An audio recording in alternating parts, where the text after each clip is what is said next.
안녕하세요. 12월 9일 목요일입니다. 오늘은 사사기 19장 22절부터 30절입니다. 제가 읽겠습니다. 그들이 마음을 즐겁게 할 때에 성읍의 불량배들이 그 집을 애워싸고 문을 두들기며 집주인 노인에게 말하여 이르되 내 집에 들어온 사람을 끌어내라. 우리가 그와 관계하리라 하니 집주인 그 사람이 그에게로 나와서 이르되 아니라 내 형제들아 청하노니 이 같은 악행을 저지르지 말라. 이 사람이 내 집에 들어왔으니 이런 망령된 일을 행하지 말라. 보라 여기 내 처녀딸과 이 사람의 첩이 있은즉 내가 그들을 끌어내리니 너희가 그들을 욕보이든지 너희 눈에 좋은 대로 행하되 오직 이 사람에게는 이런 망령된 일을 행하지 말라 하나 무리가 듣지 아니하므로 그 사람이 자기 첩을 붙잡아 그들에게 밖으로 끌어내매 그들이 그 여자와 관계하였고 밤새도록 그 여자를 능욕하다가 새벽 미명에 놓은지라. 동틀 때에 여인이 자기의 주인이 있는 그 사람의 집 문에 이르러 엎드려져 밟기까지 거기에 엎드려져 있더라. 그의 주인이 일찍이 일어나 집 문을 열고 떠나고자 하더니 그 여인이 집 문에 엎드려져 있고 그의 두 손이 문지방에 있는 것을 보고 그에게 이르되 일어나라 우리가 떠나가자 하나 아무 대답이 없는지라.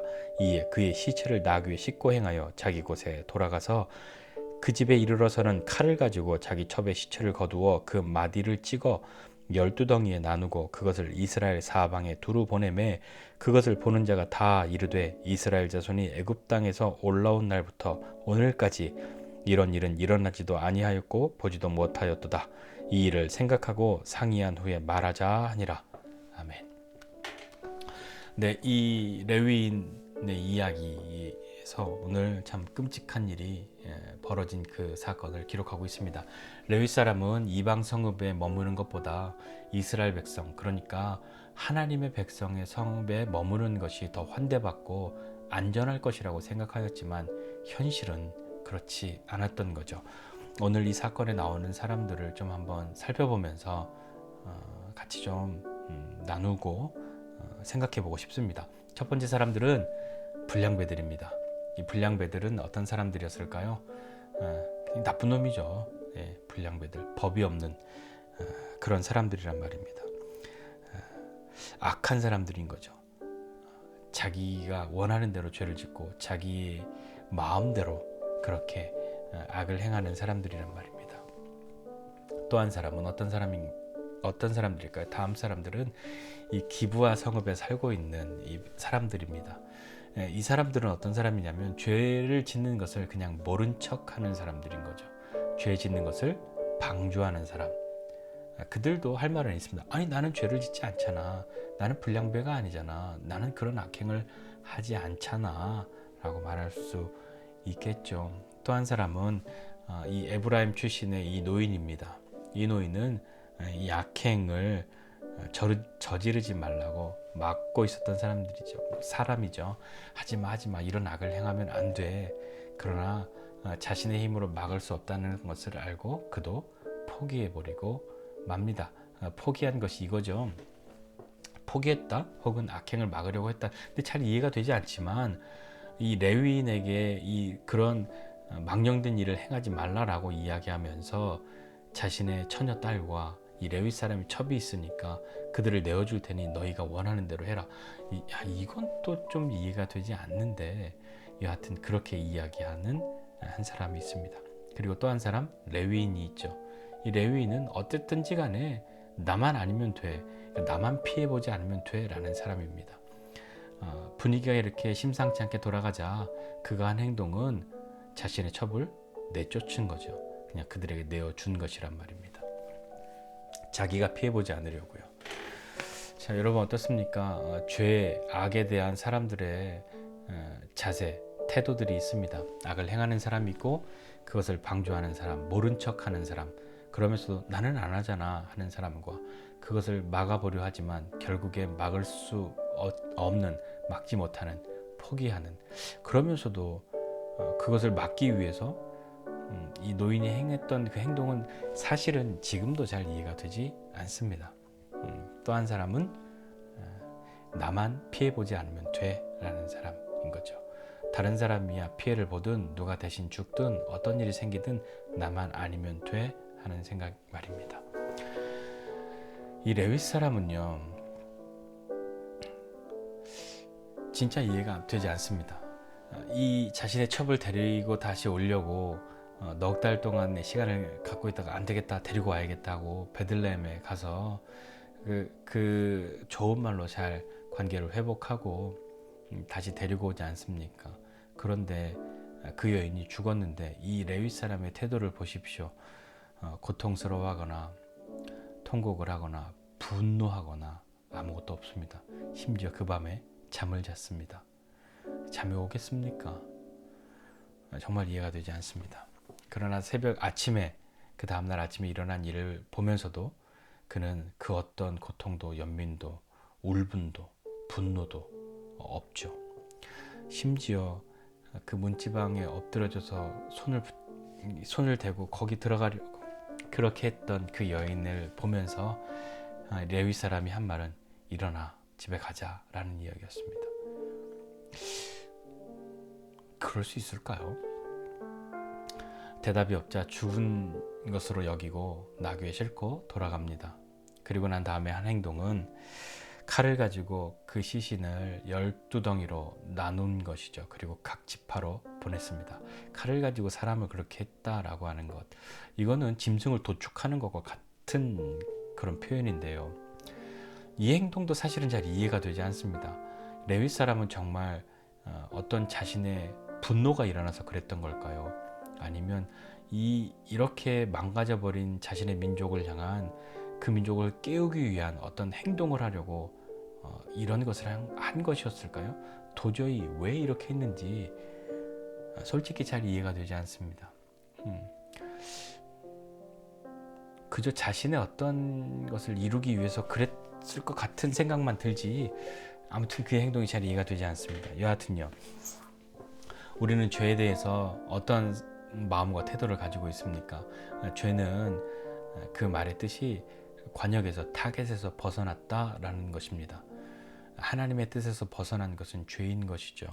그러니까 죄와 비슷한 것, 죄는 그 모양이라도 버려라 라고 말한 것은 정말 중요한 것입니다. 나는 죄를 지으려고 하지 않지만 그냥 모양만 이런 거야. 겉은 이렇게 죄 짓는 것처럼 했지만 실상 내 마음은 다른 거였어 라고 하는 것도, 그것도 사실은 쉽지 않은 겁니다. 죄는 모양이라도 버려야 하는 것이기 때문입니다. 어떻습니까 여러분? 우리는 죄에 대해서 어떤 생각을 합니까? 나는 열심히 죄 짓는 사람입니까? 함께 죄를 짓는 사람입니까? 아니야, 나는 죄를 짓지 않잖아. 저 죄 짓는 사람들과 달라. 그러니까 난 어울리지 않을 거야. 모른 척하고, 그 모른 척이 죄로부터 나는 죄를 안 짓기 때문에 그냥 떠나왔으니까 상관없다는 그런 뜻이겠습니까? 또 하나는 이 노인처럼 죄를 막아보려고 하였지만 결국엔 막지 못하는 그런 사람, 그리고 그 해결책 이해가 되지 않는 그런, 여하튼요. 또 레위 사람, 나만 아니면 돼 라고 하는, 나만 피해를 보지 않으면 돼 라고 하는 거예요. 우리는 어떤 마음과 태도를 취합니까? 하나님의 뜻에서 벗어난 그것을 행하는 것을 즐거워합니까? 죄를 짓는 것을 즐거워한다고 대답할 사람은 아무도 없습니다. 그런데 잘 생각해 보십시오. 죄가 상식인 것처럼 되어 있는 세상을 살고 있습니다. 모두가 죄를 짓고 있기 때문에 죄 짓는 것이 정상이고 죄 짓지 않는 것이 비정상처럼 여겨지는 그런 세상을 살고 있지는 않습니까? 사사시대나 지금 우리나 크게 다르지 않습니다. 오늘 이 말씀 보면서 다시 한번, 나는 죄를 안 지으니까 뭐 남의 죄 짓는 이야기, 죄에 대해서 아픔이 없습니다. 내 죄나 다른 이들의 죄나 그것이 아프지 않습니다. 그것 자체가 정말 아픈 이야기인데 죄가 아프지 않습니다. 나만 아니면 되니까요. 나만 피해를 보지 않으면 되니까요. 나는 죄를 안 지으니까요.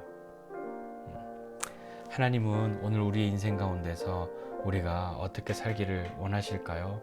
죄가 상식인 시대를 살아가고 있는 이 시대에, 죄를 짓지 않는 것이 비정상으로 여겨지는 이 시대에 우리는 어떻게 삶을 살아가겠습니까? 무엇이 우리를 하나님의 백성으로 증명할 수 있는, 하나님의 백성임을 나타낼 수 있는, 하나님의 백성으로 살아갈 수 있는 표지가 되겠습니까? 기부와 성읍도 안전하지 않습니다. 믿는 사람들이라 하여도 안전하지 않죠. 죄는 그런 것입니다. 우리가 죄를 미워하고 죄와 싸우고 또 피해야 하는 것이죠. 저와 여러분 모두는 이 죄에 대해서 하나님이 기뻐하시는 그런 길로 나아갈 수 있는 사람이 되도록 우리 힘으로 할 수 없는 것들이 너무 많으니 주님의 도우심을 구하고 하나님의 은혜를 힘입어서 믿음으로 살아갈 수 있는 저와 여러분 모두가 되시기를 주님의 이름으로 부탁드립니다. 기도하겠습니다. 하나님 아버지, 은혜와 사랑을 감사드립니다. 하나님 다들 죄를 짓고 죄가 상식인 것처럼, 죄 짓는 것이 정상인 것처럼 살아가는 이 시대에 죄를 짓지 않고 살아가려고 하는 것이 어리석어 보이고 비정상처럼 보이는 이때에 하나님, 우리는 하나님의 백성으로 어떻게 삶을 살아가야 하겠습니까? 죄 짓는 것을 즐거워해야겠습니까? 나는 죄를 안 지으니 다행이다 하고 안심하고 죄 짓는 사람들과 멀리한 것으로 그것으로 만족하고 살아가야 하겠습니까? 죄를 막으려 하였으나 막지 못하는 그런 사람이 되어야 하겠습니까? 그런 사람입니까? 아니면 그것을 막으려고 또 다른 악을 행하는 사람이 되어야 하겠습니까? 아니면 나만 피해보지 않으면 돼라고 하면서 다른 어떠한 악이 행해지든 누가 피해를 보든 죽든 상관없이 나만 아니면 돼라는 마음으로 삶을 살아가야 하겠습니까? 하나님, 우리의 이런 메말라 버리고 이런 악한 마음들 주님 긍휼히 여겨주시고 하나님 도와주셔서 하나님의 백성으로 삶을 살아갈 때에 우리에게 이 싸울 힘과 살아갈 힘 주님으로 말미암아 얻게 하여 주시고 일어설 수 있도록 주님 도와주십시오.